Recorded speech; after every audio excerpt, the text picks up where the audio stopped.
حضرت امیر محمد اکرم آوان مد ذلہ العالی دارالعرفان منارہ ضلع چکوال میں سال ہر سال سے قرآن و حدیث کے اوپر خطابات کر رہے ہیں اور سلسلہ نقشبندیہ اویسیہ کے مطابق لوگوں کو ذکر الہی کی تربیت دے رہے ہیں۔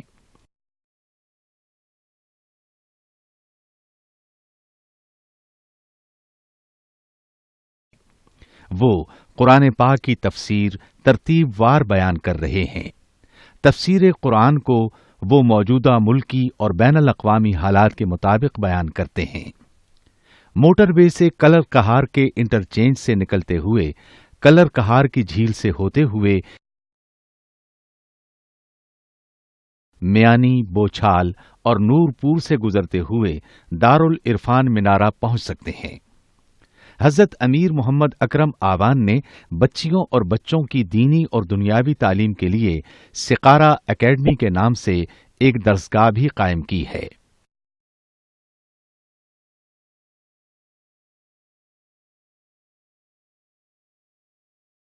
جس کا افتتاح ملک پاکستان کے صدر جنرل محمد ضیاء الحق نے اپنے دست مبارک سے کیا تھا۔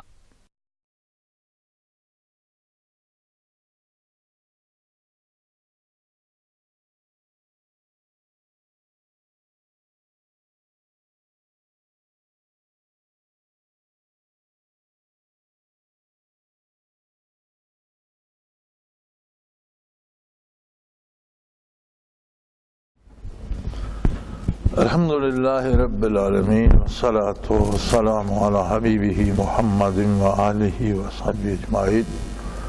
اعوذ باللہ من الشیطان الرجیم، بسم اللہ الرحمن الرحیم۔ وَإِذَا سَأَلَكَ عِبَادِي عَنِّي فَإِنِّي قَرِيبٌ أُجِيبُ دَعْوَةَ الدَّاعِ إِذَا دَعَانِ فَلْيَسْتَجِيبُوا لِي وَلْيُؤْمِنُوا بِي لَعَلَّهُمْ يَرْشُدُونَ۔ اللهم سبحانك لا علم لنا إلا ما علمتنا إنك أنت العليم الحكيم۔ مولاي صل وسلم دائما أبدا على حبيبك من زانت به الأسر۔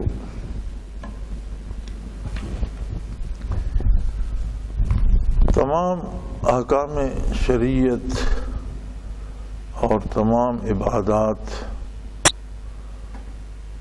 سب کا حاصل اور سب کا ثمر یہ ہے کہ قرب الہی حاصل ہو، اللہ کی رضا نصیب ہو، اللہ کریم راضی ہو اور انسانی زندگی اپنا مقصد اور اپنا حاصل پا لے۔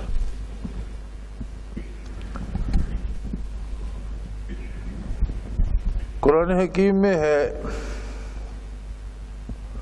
وَمَا خَلَقْتُ الْجِنَّ وَالْإِنسَ إِلَّا لِيَعْبُدُونَ۔ میں نے جنوں کو انسانوں کو اس لیے پیدا کیا ہے کہ وہ مجھے پہچانیں۔ یعبدون کے نیچے مفسرین نے جو ترجمہ یہاں فرمایا وہ ہے لیعرفون۔ وما خلقت الجن والانس الا لیعبدون اے لیعرفون۔ ترجمہ یہ کیا ہے کہ وہ مجھے پہچانے، میری عظمت کو پہچانے، میری جلالت کو پہچانے اور کوئی میرے جاننے والا ہو۔ حدیث قدسی میں ہے، ارشاد باری تعالی ہے کنت کنزا مخفیا۔ میری ذات جو کائنات کی خالق بھی ہے، مالک بھی ہے، کائنات کی پالنے والی بھی ہے، اس میں ملائکہ بھی تھے جو اللہ کی مخلوق تھے، نوری مخلوق بھی تھی، جن بھی پیدا فرمائے، پھر بعد میں انسان بھی پیدا فرمائے۔ تو جنوں اور انسانوں کو باقی ساری مخلوق کے بعد پیدا فرمایا، نظام کائنات بنا دیا، زمینیں پھیلا دی، آسمان بنا دیے، ان پر فرشتے پیدا کر دیے، بے پناہ مخلوق بنا دی۔ وہ خود جانے اس کی مخلوق کتنی تھی اور اب کتنی ہے، لیکن ساری مخلوق میں یہ استعداد نہیں تھی کہ وہ اللہ کی ذات کو بھی پہچانے. حکم کے پابند تھے. فرشتوں کو جو حکم ملتا تھا وہ کرتے تھے، لیکن اللہ کا حکم اللہ کی طرف سے القاء ہو جاتا تھا. اللہ کا حکم کوئی لانے والے نہ کارندے ہوتے تھے، نہ اللہ کسی کے روبرو ہوتا تھا، نہ کوئی اللہ کو دیکھتا تھا، بلکہ کلام الہی جو القاء ہوتی ہے یا وحی ہوتی ہے یا جس طرح بھی، تو اسے سننے کے لیے بھی کان ضروری نہیں ہوتے، بلکہ وجود کا ہر ذرہ اسے سنتا ہے، سارا وجود کان بن جاتا ہے. تو فرشتے تھے، ملائکہ تھے، حاملین عرش تھے، لیکن سارے حکم کے بندے تھے. حاکم کون ہے اور کیسا ہے یہ ان کا موضوع نہیں تھا، اس کی ان میں مجال اور جرأت ہی نہیں تھی. کنتو کنزن مخفیا، میں ایسے چھپا ہوا تھا اپنی مخلوق سے جیسے کوئی خزانہ چھپا دیا جاتا ہے. کسی کو خبر ہی نہیں ہوتی کہ اس کا راستہ کدھر ہے، اس میں سرمایہ کتنا پڑا ہے، اسے حاصل کیسے کیا جا سکے. کسی کو کوئی جیسے چھپا ہوا خزانہ ہوتا ہے. فَأَحْبَبْتُ أَنْ أُعْرَفَ، پھر مجھے یہ بات پسند آئی، کوئی میرا جاننے والا بھی ہونا چاہیے. میری مخلوق میں کوئی ایسا بھی ہو جو مجھے جانے، مجھے سمجھے، مجھے پہچانے، اور پھر میری عظمت کا، میرے جمال کا، میری قدرت کا وہ اتنا شیدا ہو کہ میرے لیے پاگل ہو جائے، مجھے چاہنے لگ جائے، میرا قرب تلاش کرے، مجھ تک واسطے، وسیلے، ذرائع، طریقے تلاش کرے کہ کسی طرح میں اللہ کے روبرو جاؤں، میں اس مالک کو دیکھوں جس نے یہ ساری کائنات پال رکھی ہے، دنیا بنائی ہے، آخرت بنائی ہے، جنت و دوزخ بنائی ہے، زمین آسمان بنائے ہیں، دریا پہاڑ بنائے. وہ کون ہے، کیسا ہے، کہاں ہے؟ ان سوالوں کا جواب تلاش کرنے کے لیے خلقت الخلق، میں نے اس مخلوق کو، انسان کو پیدا فرما دیا. اور پہلا انسان جو زمین پر بھیجا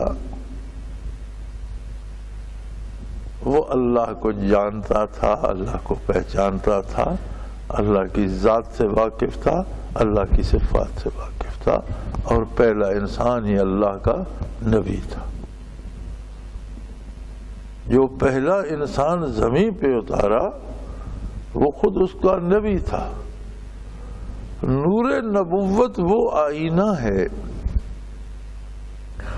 یا وہ ذریعہ ہے جس میں جمال الہی کو بھی دیکھا جا سکتا ہے اور کلام الہی بھی سنی جا سکتی. وَكَلَّمَهُ رَبُّهُ تَكْلِيمًا، اللہ نے اس سے ایسے کلام کیا جیسے کلام کرنے کا حق ہوتا ہے، پورا پورا جس طرح ہم کلام ہوا جاتا ہے اس طرح ہم کلام. اب یہ منصب تو صرف اور صرف انبیاء علیہ السلام کے حصے میں آیا. اور یہ یاد رہے کہ اس بات پہ اتفاق ہے علماء حق کا کہ جنوں میں کوئی نبی نہیں ہوا. انسانوں سے پہلے زمین پر جنات آباد تھے. جب وہ بگڑتے تھے تو آسمان سے فرشتے آتے، کسی کو اللہ کے حکم سے سزا دیتے، قتل کرتے، قید کرتے، کسی کو محض مار پڑتی، جس طرح اللہ کا حکم ہوتا انہیں سیدھا کر کے ان میں کوئی جو نیک ہوتا اسے حکمران بنا کے چلے جاتے. پھر آہستہ آہستہ بگاڑ آ جاتا تو پھر یہی طریقہ دہرایا جاتا. بلکہ ابلیس کے بارے بھی یہ لکھا گیا کہ جب یہ فرشتوں میں اسے بھی ایک اہم مرتبہ حاصل تھا تو چونکہ یہ خود جنوں میں سے تھا تو اللہ کریم اس کی سربراہی میں فرشتے دیتے اور یہ آ کے اصلاح کا عمل کرتا. زراہ تفاخر بفوج ملک، گہے بر زمیں بود گہ بر فلک، کہ بڑے فخریہ انداز میں فرشتوں کی فوج لی ہوئے کبھی زمین پہ آتا، کبھی آسمانوں پہ چلا جاتا. تو یہ سلسلہ چلتا رہا، حتیٰ کہ پھر جنوں سے زمین خالی کرا لی گئی اور انہیں بلند پہاڑوں کی طرف دھکیل دیا گیا. حکم ہوا انہیں کہ چھوڑ دو زمین اور چلے جاؤ بلند پہاڑوں میں.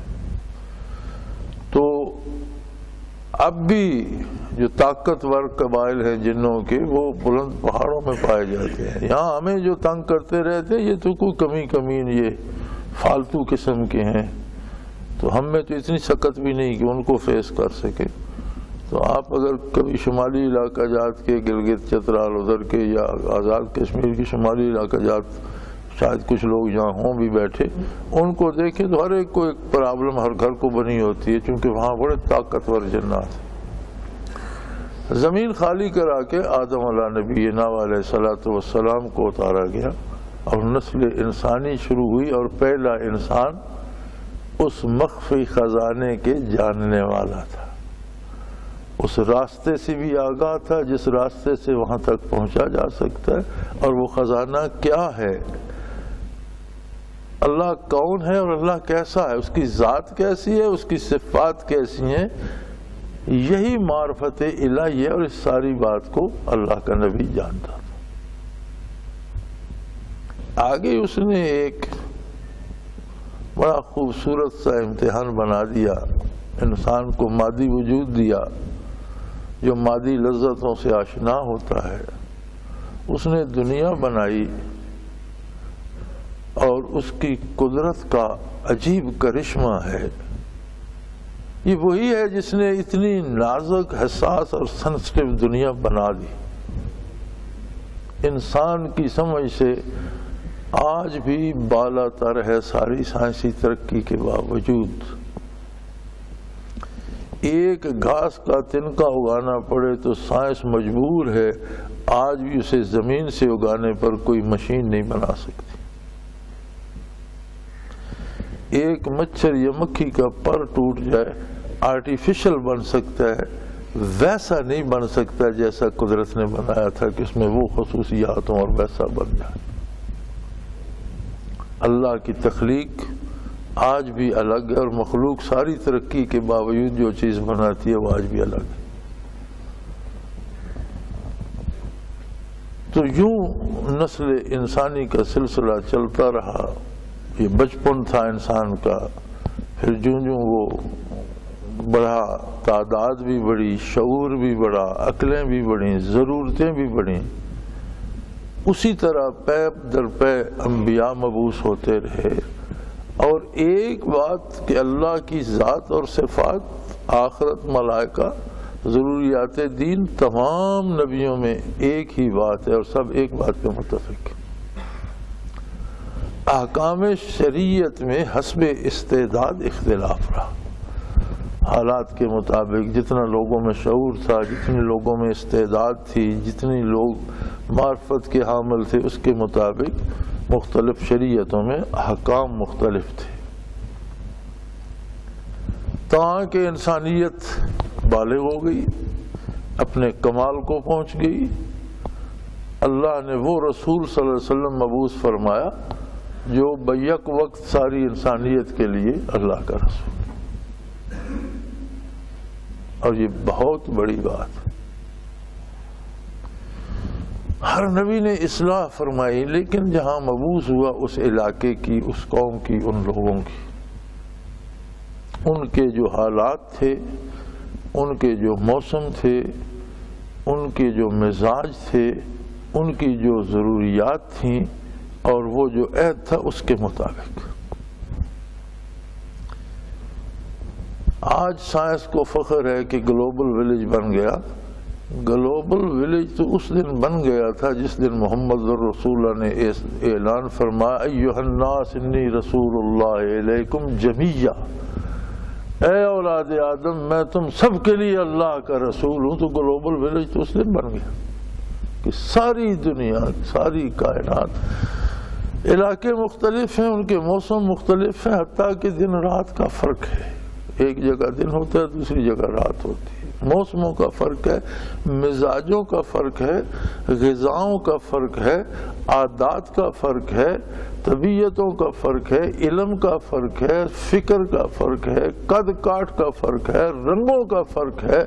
کون سا اختلاف ہے جو نسل انسانی میں نہیں؟ تو جب رسول ساری انسانیت کے لیے اللہ نے مبعوث فرمایا صلی اللہ علیہ وسلم، تو اس کا مطلب یہ ہے کہ اللہ نے اسے ایسا نظام عطا فرمایا جو بیک وقت ساری انسانیت کے لیے آسان اور قابل عمل ہے،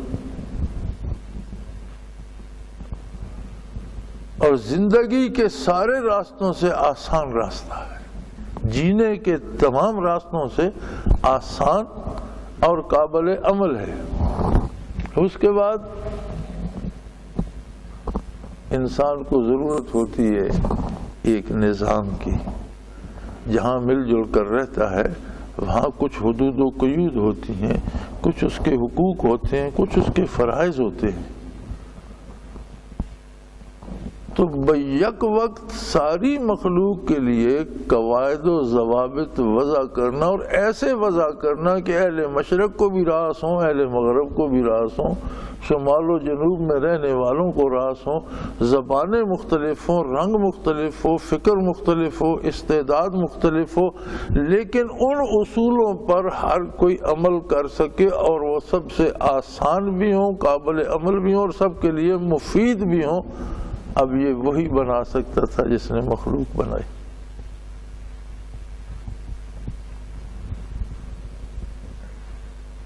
پھر ایک پہلو اس کا اور بھی ہے کہ جب حضور اکرم صلی اللہ علیہ وسلم مبعوث ہوئے، اس وقت کے لیے یہ 100 سال کے لیے، 50 سال کے لیے ایک عالمی نظام بن جاتا،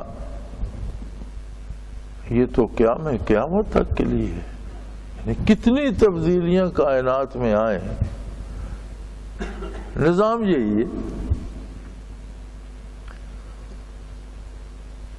تبدیلیاں کیا آتی ہیں؟ اسلام کی بنیاد اس بات پر ہے کہ تبدیلیاں کیا آئی ہیں اس زمانے سے اس زمانے تک۔ انسان پیدا ہوتا ہے، انسان مرتا ہے، انسان بیمار ہوتا ہے، انسان صحت مند ہوتا ہے، انسان کو بھوک لگتی ہے، انسان کو نیند آتی ہے، ساری ضرورتیں انسان کی وہی ہیں، کوئی ضرورت بدلی ہے؟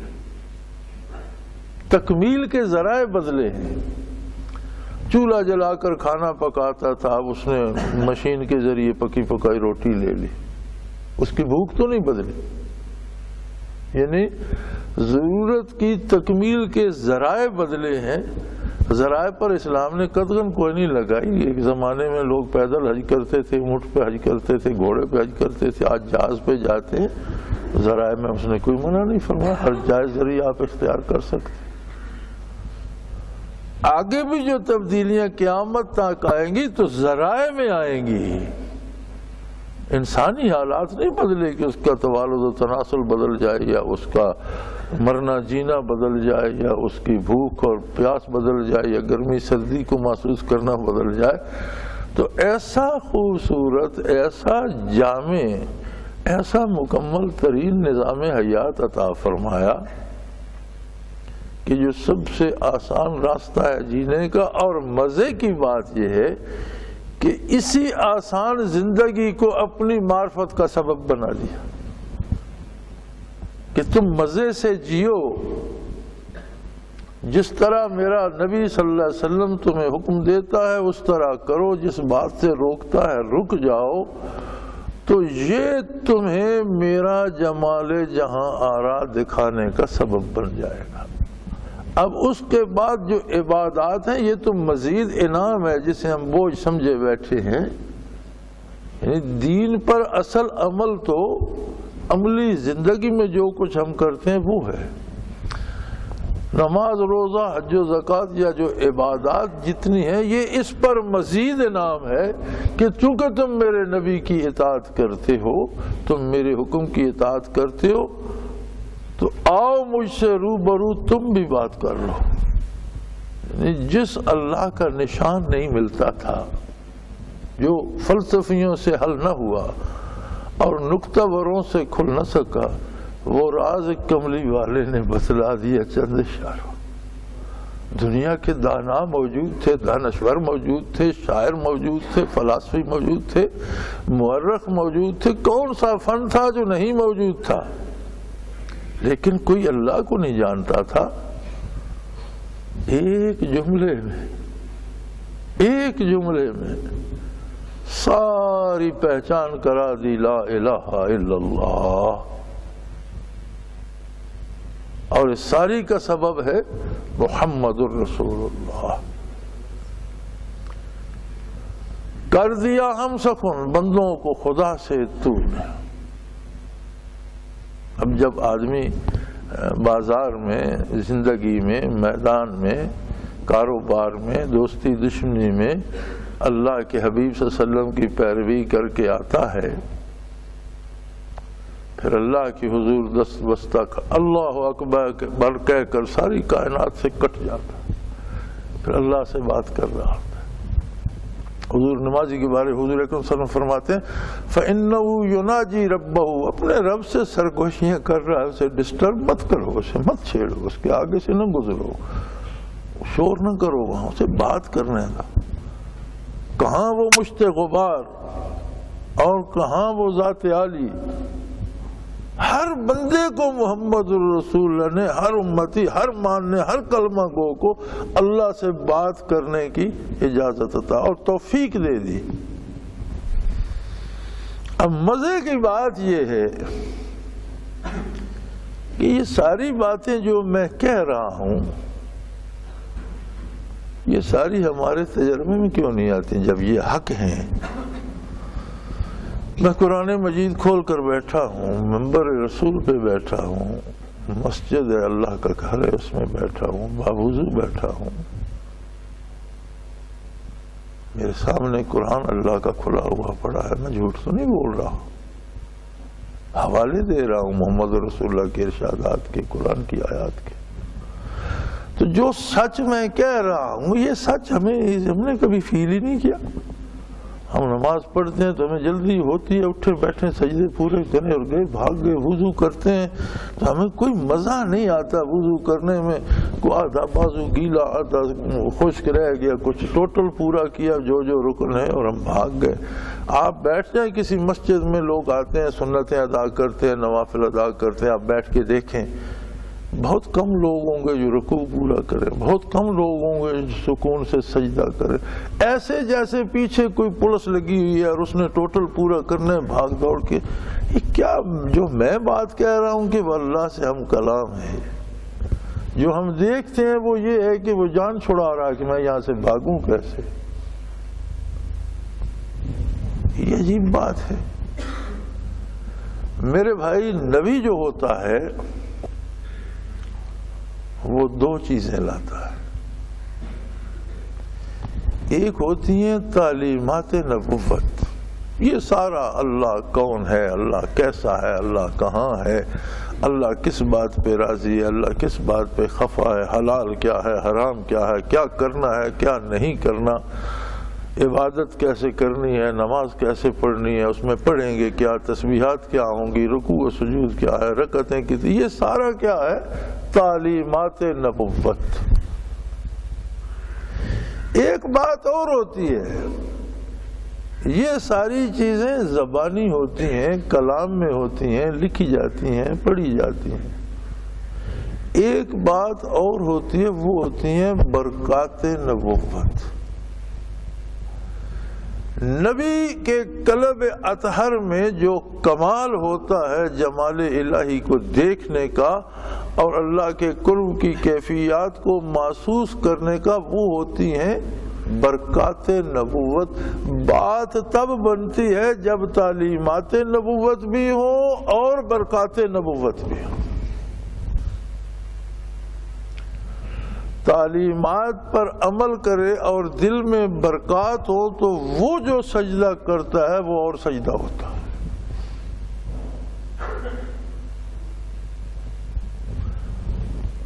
امام ابو حنیفہ رحمۃ اللہ تعالی علیہ کے وصال کے بعد ان کے پڑوس میں ایک رئیس آدمی رہتا تھا، تو اس کا 5ویں 6ٹھی 7ویں پڑھنے والا بچہ تھا، تو اس نے کہا ابا یہ ہمارے پڑوس میں ایک بڑا خوبصورت ہوتا تھا ستون بنا ہوا، کبھی رات کو آنکھ کھلتی یا سحری کو آنکھ کھلتی تو یہاں ایک ستون ہوتا تھا، تو وہ آج کل تو نظر نہیں آتا۔ اس کا بیٹا وہ ابو حنیفہ تھے کہ جو رات کو کھڑے ہوتے تو فجر ہو جاتی، اب وہ اس دنیا میں نہیں رہے۔ یہ عجیب بات ہے، ایسے لوگ سیدنا عثمان رضی اللہ تعالیٰ عنہ وتر کی 1 رکعت نماز پڑھا کرتے تھے، لیکن اس 1 رکعت میں سورۃ فاتحہ کے بعد والناس تک قرآن ختم کر کے رکوع فرماتے تھے، اور کئی اصحاب کرام سے یہ ملتا ہے کہ وہ 1 رکعت میں 30 پارے پڑھ لیتے۔ کیا عجیب بات ہے، کیسے پڑھ لیتے تھے؟ ہم 2 رکوع پڑھے تھک جاتے، وہ کیوں نہیں تھکتے تھے؟ ان کے پاس وہ کیفیات بھی تھی۔ میرے بھائی، کسی انسان سے، کسی بشر سے دوستی ہو، محبت ہو اور وہ مل جائے تو رات چھوٹی پڑ جاتی ہے، تو جس کا تعلق جمال باری سے ہو اور جمال الہی سامنے ہو، اس کے لیے رات کم پڑ جاتی ہے، اس میں تو برسوں بیت جائے تو ایک سجدے میں بیت جائے۔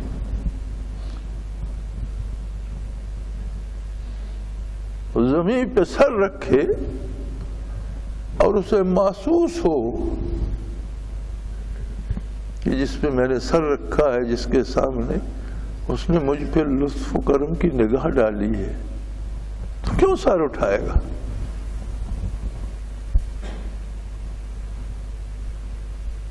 ہم اس بات میں پھنس گئے ہیں کہ کچھ تو ہم نے دین کو اہمیت ہی نہ دی، دوسرے کچھ لوگ ایسے تھے جنہوں نے دین کو ذریعہ معاش بنا لیا، ان کا روزگار ہے، پروفیشن میں اونچ نیچ ہوتی رہتی ہے، پروفیشن کا تقاضا ہوتا ہے کہ مجھے کتنے پیسے ملتے ہیں، اس کے علاوہ پروفیشن کو۔ کل مجھے ایک دوست کہہ رہا تھا، برطانیہ سے آیا ہوا تھا، کہ جی مجھے برطانیہ میں بھی جاب ملتی ہے اور آسٹریلیا میں بھی ایک جاب آفر ہوئی، میں کہاں جاب کروں؟ میں نے کہا جی جہاں زیادہ پیسے ملتے۔ بھی جاب ثواب کے لیے تو تم نے نہیں کرنی، نہ آخرت کے لیے، پیسہ کمانے کے لیے کرنی ہے، جہاں زیادہ پیسہ ملتا ہے وہاں جاب کرو۔ تو جب دین ذریعہ معاش بن جائے تو پھر وہی دین ہوگا جس بات سے زیادہ پیسہ ملتا ہے، پھر دین تو نہ رہا۔ کچھ لوگ ویسے غافل ہو گئے، اور جنہوں نے کوشش کی انہوں نے تعلیمات کو غنیمت سمجھا، برکات نبوت کو حاصل نہ کیا۔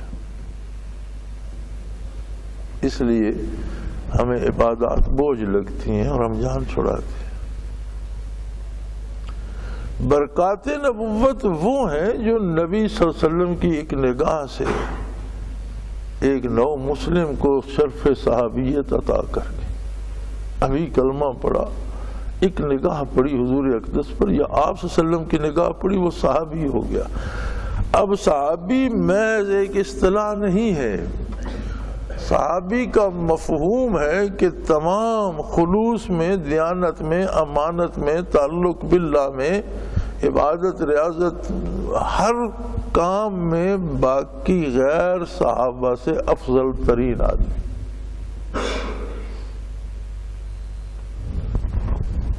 اس کے جو ذاتی کمالات یا عبادات یا اللہ نے جو اسے خود اوصاف، وہ الگ ہیں۔ یہ تو ایک نگاہ کی بات ہے، تو ایک نگاہ میں وہ اس مرتبے پر پہنچ گئے۔ وہ جو کیفیات کا سمندر موج زن تھا بحر ناپیدا کنار محمد رسول اللہ کے سینے اطہر میں، دل سے دل میں کچھ چلا گیا۔ صحابہ کے کوئی قد بدل گئے تھے، رنگ بدل گئے تھے، ولیے بدل گئے تھے؟ نہیں، وہی لوگ، وہی انسان تھے، لیکن وہ انسان وہ نہیں رہے تھے، وہ ایسے ہو گئے تھے کہ ان کے لیے اللہ نے آسمانوں سے فرشتوں کو حکم دیا کہ جاؤ ان کی جگہ جا کر لڑو، یہ میدان جنگ میں اتر آئے ہیں میری رضا کے لیے، ان کے پاس اسلحہ بھی نہیں ہے، تعداد بھی کم ہے، تو تم کس دن کام آؤ گے، جاؤ جا کر ان کی طرف سے لڑو۔ کیسے عجیب لوگ تھے یار۔ ہم تو عبادت کے لیے آتے ہیں تو ہمارے ساتھ شیطان آ جاتا ہے، اور وہ لڑائی کے لیے جاتے ہیں ان کے ساتھ فرشتے جاتے ہیں، عجیب بات نہیں ہے؟ فرق کیا ہے ہم میں ان میں؟ ہمارے پاس زبانی باتیں، ان کے پاس ساری زبانی باتیں حضور کی بھی تھیں اور حضور کے قلب اطہر کی کیفیات بھی تھی، یہ فرق تھا۔ آج بھی اگر کسی کو ذرہ ان کیفیات کا نصیب ہو جائے، صحابی کا مقام تو نہیں پا سکتا لیکن جمال باری سے محروم بھی نہیں رہتا۔ اسے کچھ نظر نہیں آتا لیکن وہ دیکھتا ہے۔ نبی کریم صلی اللہ علیہ وسلم نے فرمایا ان تعبد اللہ کأنک تراہ، اللہ کی عبادت کا مزہ یہ ہے کہ اللہ رو برو ہو۔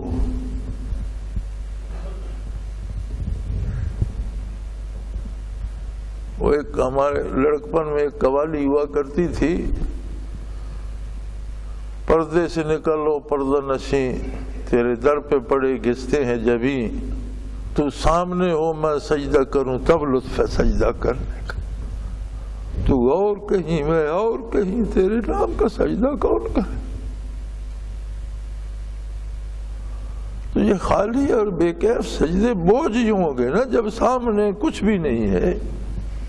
وہ پہلے مخفی تھا، آج بھی ہم سے مخفی ہو تو سجدے بوجھ ہی بنیں گے۔ کیا بنیں گے سجدے؟ تو سامنے ہو میں سجدہ کروں تب لطف ہے سجدہ کرنے کا، تو اور کہیں میں اور کہیں تیرے نام کے سجدے کون کرے؟ تو بات لمبی ہو گئی، بات ہی ایسی تھی۔ آیہ کریمہ میں ارشاد ہوتا ہے کہ میرے حبیب جب تیری اطاعت کریں گے جو بندے اپنے اعمال کو تیری اطاعت میں ڈھالیں گے، تیرے حکم پر تیرے بتائے ہوئے طریقے پر عبادات کریں گے، اور انہیں میں نظر نہیں آؤں گا، مجھے پا نہیں سکیں گے،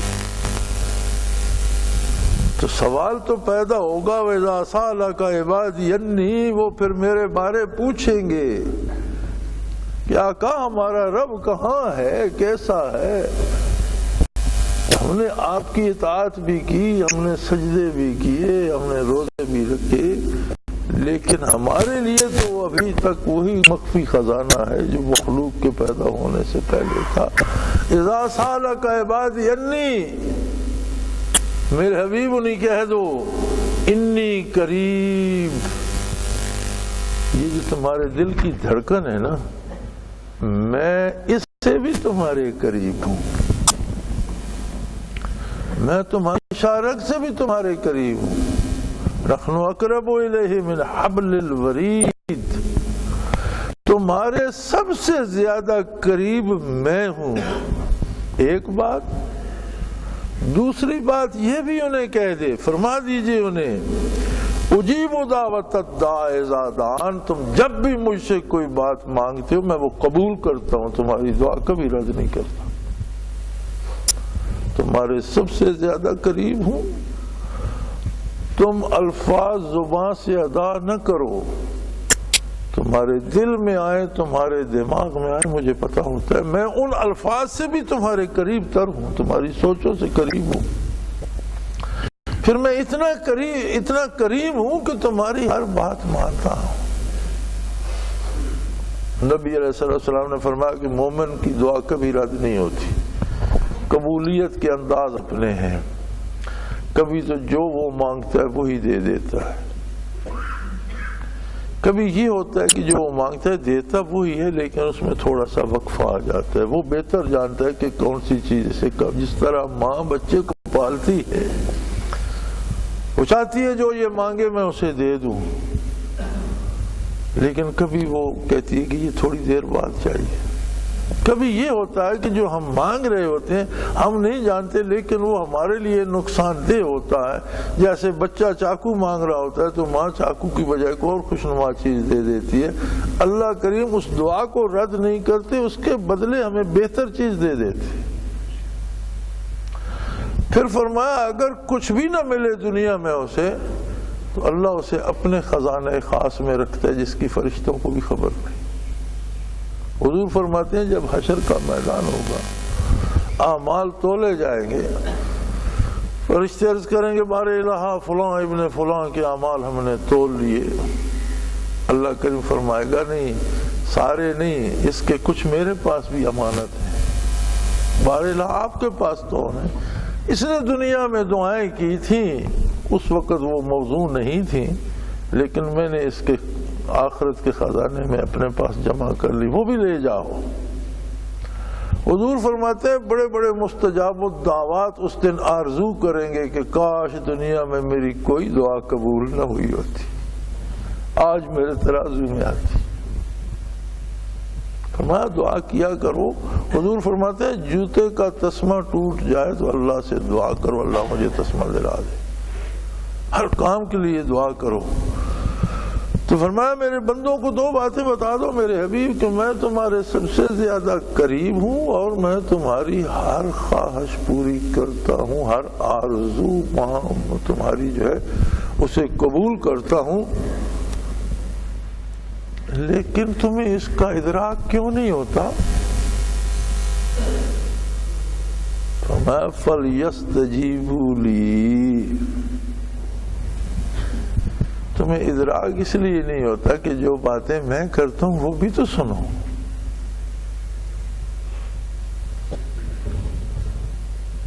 جو بات میں کہتا ہوں اگر وہ تم نہیں سنتے تو پھر جو تم کہتے ہو اس کا ادراک تمہیں کیا ہوگا؟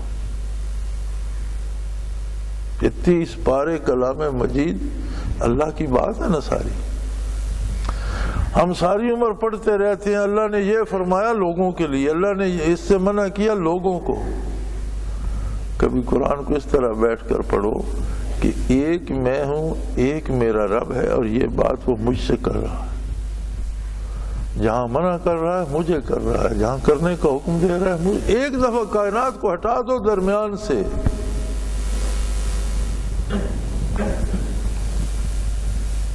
ہمارے ایک مولوی صاحب ہیں یہاں، وہ جب بھی وہ جمعہ پڑھاتے ہیں تو وہ دوزخ سے ہی شروع کرتے ہیں اور دوزخ پر ہی تقریر ختم کرتے ہیں. تو ان پڑھوں میں بھی بعض لوگ بڑے اچھی سوچ کے ہوتے ہیں، کاشتکاروں میں اور چرواہوں میں بھی. تو اگلے ایک دو جمعے گزر گئے، انہیں ذمہ نے اٹھ کر کہا، اس نے کہا مولانا یہ اللہ نے صرف دوزخ بنائی ہے یا کوئی اور بھی ہے؟ ہم نے تو سنا ہے کوئی اور جگہ بھی ہے، جنت وغیرہ بھی ہے، اور دوزخ کے لیے اسی گاؤں کے ہم ہی رہ گئے. یار کائنات کافروں سے دنیا بھری پڑی ہے، مولانا کچھ ہمارے ساتھ رعایت بھی برتو. تو یہ باتیں اس لیے ہوتی ہیں کہ ہم قرآن کو، وعید کو، عذاب کو دوسروں پر بانٹتے رہتے ہیں، نافرمانی دوسروں کے کھاتے. قرآن کا یہ حکم ہے مخلوق کے لیے. ارے مخلوق کو چھوڑ، تو جو کر رہا ہے وہ تجھ سے بات کر رہا ہے. انی قریب، میں تیرے قریب ہوں. اجیب دعوت اذا دعان، میں تیری بات قبول کرتا ہوں جب تو مجھے پکارتا ہے. لیکن تو مجھ سے دور ہے، اب اس کا کیا علاج؟ فَلْيَسْتَجِيبُوا لِي، تو بھی تو میری بات قبول کر جو میں فرما رہا ہوں. تو مشت غبار ہے، تو پل پل میرا محتاج ہے، تیرا روح روح میرا محتاج ہے. تو میری بات سنتا ہی نہیں اور مجھے پابند کرتا ہے کہ میں تیری بات نہیں مانتا. تو جو مخلوق ہے، مجبور ہے، بے بس ہے، تو مجھ سے بے نیاز ہے اور مجھے پابند کرتا ہے کہ میں تیری باتوں پہ کان لگائے بیٹھا ہوں. میں تو تیری پھر بھی سنتا ہوں، تیرے لاکھوں نافرمانیوں کے باوجود تجھے صحت دیتا ہوں، کھانا دیتا ہوں، آنکھ دیتا ہوں، نور چشم عطا کرتا ہوں، دماغ دے رکھا ہے، سوچ دے رکھی ہے، فکر دے رکھی ہے، اولاد دے رکھی ہے، دنیا کی نعمتوں سے مالا مال. میں نے کتنی نعمتیں دے رکھی ہیں اور تو ہے کہ میری سنتا ہی نہیں، تیرے پاس فرصت ہی نہیں.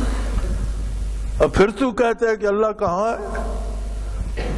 جب تو میری طرف پشت کر کے کھڑا ہے اور پھر مجھ سے پوچھتا ہے کہ اللہ تو کہاں ہے، میں تو تیرے سب سے قریب ہوں، تو بھی تو میری طرف متوجہ ہو، تو بھی تو برکات محمد صلی اللہ علیہ وسلم کو سینے میں سجا کے تیرے دل کی آنکھ کھلے، تیرے سجدے، تیرے قیام، تیرے رکوع میں مزہ آ جائے، تو دعا کے لیے ہاتھ اٹھائے تو تجھے پتہ ہو کہ میرے ہاتھوں پر تجلیات باری رقصاں ہیں، کام ہو نہ ہو تجھے بات کرنے کا مزہ آ جائے۔ جنہیں یہ نصیب ہوتا ہے وہ کام کے لیے دعائیں نہیں کرتے، انہیں چسکا پڑ جاتا ہے کہ بات تو اللہ سے ہو رہی ہے، آگے جو ہوگا اس کی مرضی، جو جی چاہے اس کا کرے گا، بات تو رب العالمین سے کر رہا ہوں۔ دعا کا یہ مفہوم کیا کم ہے، یہ درجہ کیا کم ہے کہ ایک بندہ بیٹھا براہ راست اللہ کریم سے بات کر رہا ہے۔ تو فرمایا میں تو قریب تر ہوں، میں تمہاری دعائیں بھی قبول کرتا ہوں، فَلْيَسْتَجِيبُوا لِي، تم بھی تو یار میری بات سنو، وَلْيُؤْمِنُوا بِي، مجھے مان کر تو دو، مجھے مانو تو صحیح کہ اللہ بھی ہے۔ تو قرآن نے فرمایا نا ان الصلاۃ تنہی عن الفحشاء والمنکر، نماز بے حیائی اور برائی سے روک دیتی۔ کیا خاک روکتی ہے؟ ہم سارے دکاندار نمازی ہیں، 5 نمازیں پڑھتے ہیں، تولتے کم ہیں، قیمت دگنی لیتے ہیں، چیز غلط دیتے ہیں، ہر خرابی کرتے ہیں، تو نماز ہمیں کیوں نہیں روکتی؟ بھئی نماز ہو تو روکے، اگر رسم نماز ہو تو وہ کیا روکے گی؟ اگر نماز ہو تو روکے۔ زندگی میں اللہ نے ایک بار حج فرض کیا ہے صاحب استطاعت پر، کہ جس کے پاس اخراجات ہوں، صحت بھی ساتھ دے، کوئی خطرہ بھی نہ ہو، پسماندگان کو بھی اخراجات دے آئے، اتنے پیسے ہوں، ان کا انتظام بھی ہو جائے، تو زندگی میں ایک مرتبہ حج کر لے۔ حضور اکرم صلی اللہ علیہ وسلم نے فرمایا کہ حاجی گناہوں سے اس طرح پاک ہوتا ہے جیسے آج پیدا ہوا۔ لیکن ہمارا آج کا تجربہ اس کے برعکس ہے، ہر دکاندار، ہر بیوپاری، ہر کارو جسے دیکھو حاجی ہے، لیکن الٹی چھری سے ذبح کیے جا رہا ہے۔ تو یہ کیوں نہیں ٹھیک ہوتے؟ حج نہیں ہوتا، رسم حج ہوتی ہے۔ حج ہوتا تو جانے والا بندہ اور ہوتا، اور جو مڑ کے آتا وہ دوسرا بندہ ہوتا،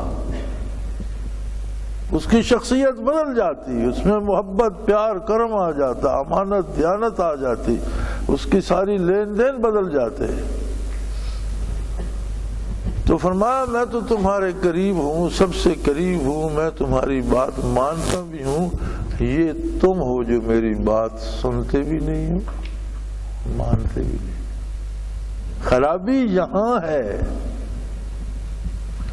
جہاں سے رحمتیں بٹ رہی ہیں، جمال الہی تقسیم ہو رہا ہے، وہاں خرابی نہیں ہے، تم نے اپنا ریسیور خراب کر رکھا ہے۔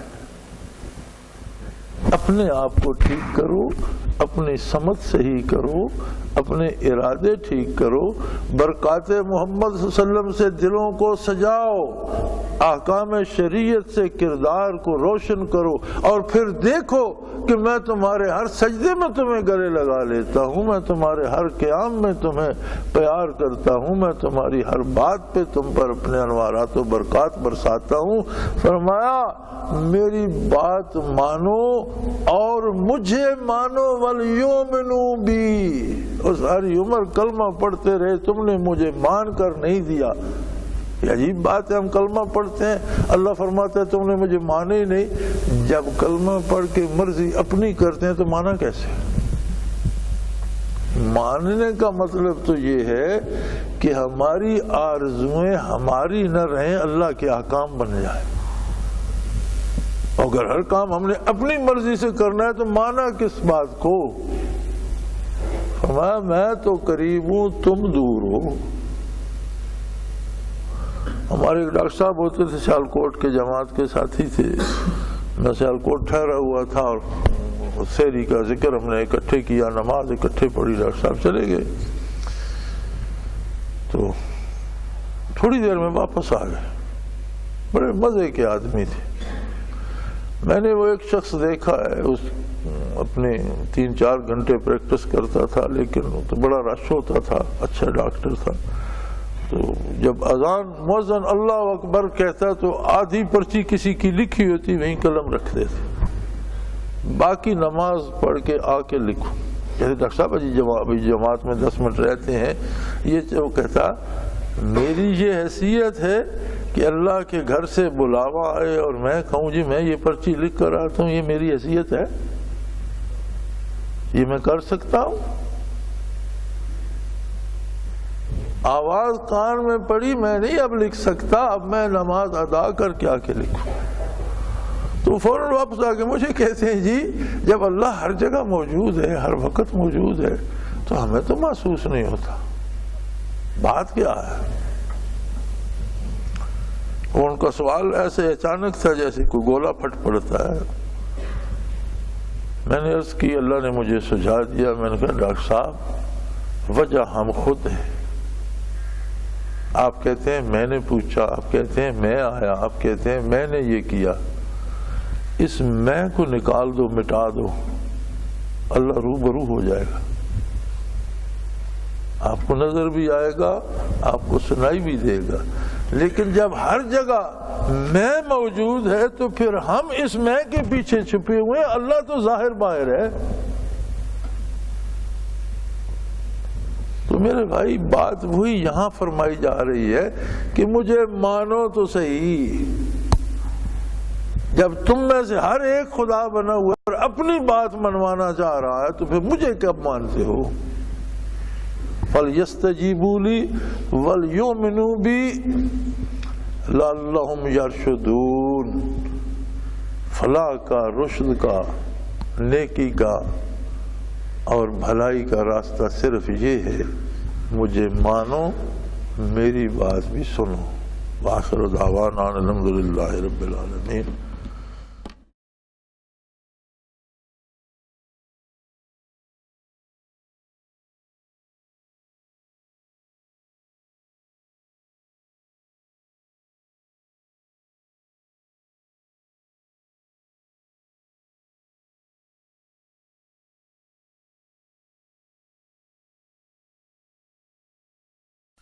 وہ تمام احباب جو اسلام کی طلب رکھتے ہیں ان سے گزارش ہے کہ دارالعرفان منارہ ضلع چکوال میں امیر محمد اکرم آوان صاحب کے خطابات سے مستفید ہوں۔ وہ ہر جمعے کو نماز سے پہلے بیان فرماتے ہیں۔ ہر ماہ کی پہلی اتوار کو ماہانہ اجتماع ہوتا ہے جس میں آپ خصوصی خطاب فرماتے ہیں اور پاکستان کے چاروں صوبوں سے احباب اس اجتماع میں شرکت کرتے ہیں۔ اس کے علاوہ یہاں سال میں 2 مرکزی اجتماعات بھی ہوتے ہیں، ایک رمضان المبارک میں اعتکاف کا اجتماع اور دوسرا جولائی اور اگست میں 40 دن کا اجتماع ہوتا ہے جس میں روحانی تربیت کی جاتی ہے۔ اپنا خون سیماب دے کر اتنا ہم کر جائیں گے، نام آقا کا چمن میں پھر رقم کر جائیں گے۔